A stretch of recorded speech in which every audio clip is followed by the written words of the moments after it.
நம்ம ஃப்ரெண்ட்ஸும் ஃபேமிலியும் நம்ம கூட தான் இருக்காங்க, நல்லா தான் பழகுறாங்க, நல்லா தான் பேசுறாங்க. பட் இருந்தாலும் நம்ம ஒரு விஷயம் செய்யும்போது மட்டும் ஏன் சப்போர்ட் பண்ண மாட்டேங்காங்கன்னு என்னைக்காவது யோசிச்சிருக்கீங்களா?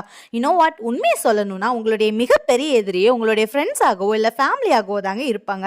நல்லா ஞாபகம் வச்சுக்கோங்க. ஒரு ஸ்ட்ரேஞ்சர் கண்டிப்பா உங்களுடைய எதிரி ஆகிறதுக்கு சான்ஸே இல்லைங்க. கண்ணை மூடி யோசிச்சு பாருங்க. உங்களுடைய எனிமீஸ் லிஸ்ட்ல ஃபர்ஸ்ட் வர்றது உங்களுடைய ரிலேட்டிவ்ஸ் ஆகவோ இல்லை உங்களுடைய ஃப்ரெண்ட்ஸ் ஆகவோ இல்லைன்னா உங்க கூட வளர்ந்தவங்களாகவோ தாங்க இருப்பாங்க.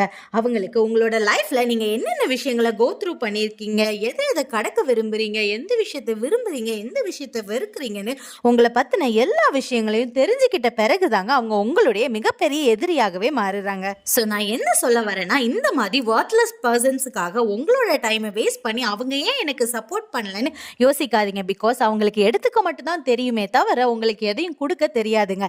அதனால உங்களுக்கான விஷயம் உங்களுக்கு தெரிஞ்சா போதும். அதுக்கான பாதையில நீங்க முன்னேறி போய்கிட்டே இருங்க.